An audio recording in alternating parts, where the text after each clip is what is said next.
মোকতো এনেকাই ক'লে যে আমি যাব নোৱাৰোঁ, গোটেই আমাক ঘেৰি লৈছে মানুহে, আৰু আমি একো ব্যৱস্থাই নাই যে আমাৰ ওলাবলৈ।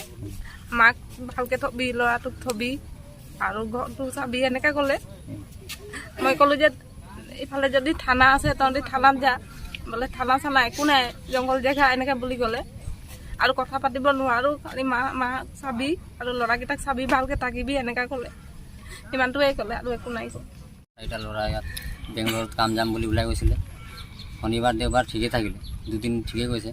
তাৰপিছত দেওবাৰ দিনা ৰাতিপুৱা নামি পিনি তাৰ পৰা মানে তাত তিনিটা ল'ৰা আমাৰ নিৰ্দোষী বুলি মই সিহঁতি কৈছে যে আমি ক'ৰবাত এটা বহুত জংঘলৰ জেগাত ফচি আছোঁ বুলি ক'লে।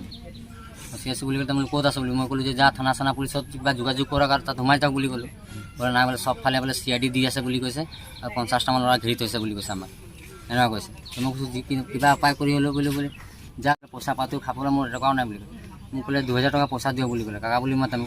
তো মই লগালগ তাক পে' কৰিছোঁ 2000 টকা, যিটো মানুহ পে' কৰিছোঁ দোকানটোৰ মোৰ তাত ফটোও আছে, পে' কৰিছোঁ। তাৰপিছত পইচা দিলোঁ, মই ক'লোঁ যে যেনে তেনে ওলাই পিনি ৰেলৱে ষ্টেচন ওলাই পিনি তহঁতি ট্ৰেইন ধৰক বুলি ক'লোঁ মই। আৰু যেতিয়া ট্ৰেইন ধৰি তেতিয়া মোক ফোন মাৰি বুলি ক'লোঁ তাক, মই ভালে ভালে যাবি বুলি ক'লোঁ, এনেকুৱাই ক'লোঁ। তাৰপিছত আকৌ 2টা বজাত মই কালি ডিউটিত আছিলোঁ, তাক মই ফোন মাৰিলোঁ ক'ত পালোঁ বুলি ক'লে। বোলে আমি ট্ৰাকত গৈ আছোঁ বুলি কৈছে। ট্ৰাকত গৈ আছোঁ বুলি ক'লে, আমি জয়ৰামপুৰ নে কি বুলি ক'লে, পাৰ হ'ল নে বুলি ক'লে, নাই হোৱা নাই বুলি কৈছে, ধৰমপুৰ এনেকুৱা কৈ মানে জেগাতে থাকিলে যে জয়পৰা নেকি এনেকুৱা ক'লে, এইটো জেগাতে থাকিলে, এইটো জেগাতে আৰু আমাৰ 2টা ল'ৰা এনেকুৱা ডেড বডি ওলালে।